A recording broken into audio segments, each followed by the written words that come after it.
Hello, my name's Jeff with Bruiser Conversions, here to introduce our newest conversion, the ISF 3.8 Cummins Common Rail. It operates with a CP3 pump high pressure injection, has a small T225 turbocharger on it, bolted up directly to a 2012 and up AW580 NAG 1 through our Bruiser bell housing conversion. This vehicle is a rear gear driven vehicle, which means that all the gears are on the back of the motor rather than the front of the motor, which in turn allows the motor to be a lot less of a noise factor.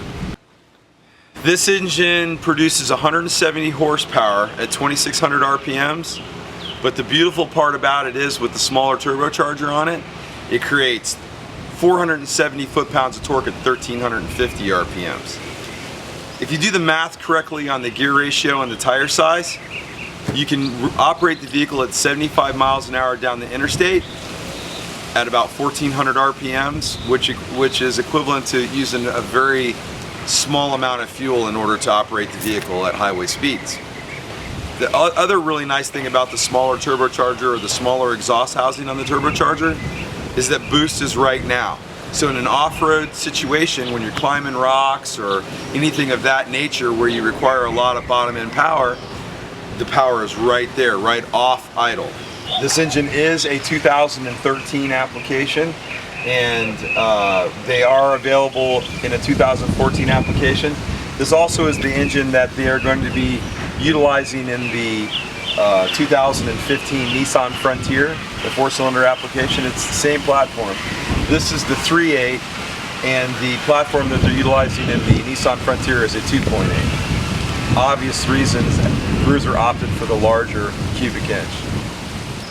This particular vehicle does not have an aftercooler nor intercooler on it at present, based on the fact that it is one of our R&D vehicles for research and development. We are utilizing several different applications to find the right combination. Also, all of the vehicles will include an cold air intake box around the K&N filter. The integration of the computer system with the standalone transmission system has been a flawless transition based on our experience with Chrysler's computer systems. We've overcame a lot of the difficulties, and based on the fact that we are utilizing the NAG 1, which is the original application, the conversion is more palatable based on the fact that we're utilizing some of the existing parts that are in the vehicle and adding some of our own to it. I think it's time for us to take a ride.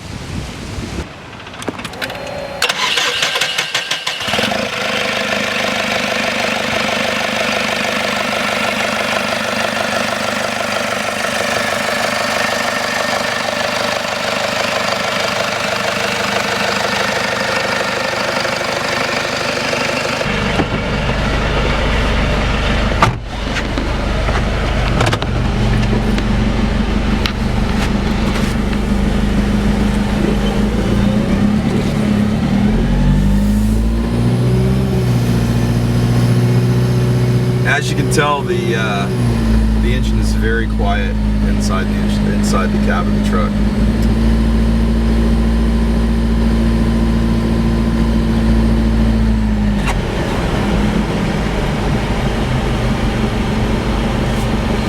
The Jeep has noticeable torque from a standstill based on the fact that it makes 470 foot-pounds of torque at 1,350 RPMs.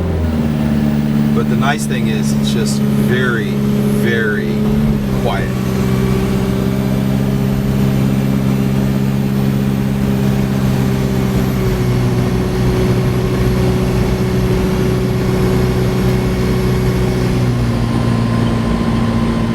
You can barely feel it shift gears.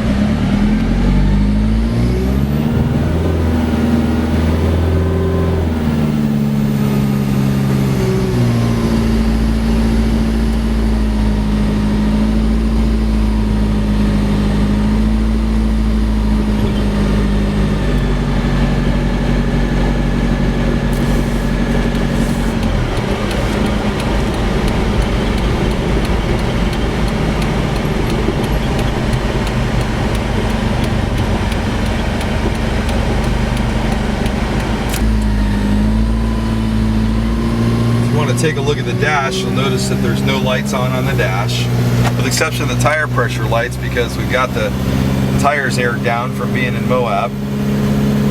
But everything functions. Let me go ahead and put my seatbelt on, because that's the only light that's on the dash. There we go.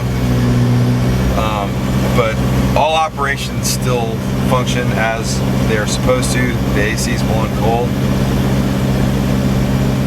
Speedometer works. The RPM gauge works. Everything works like it's supposed to.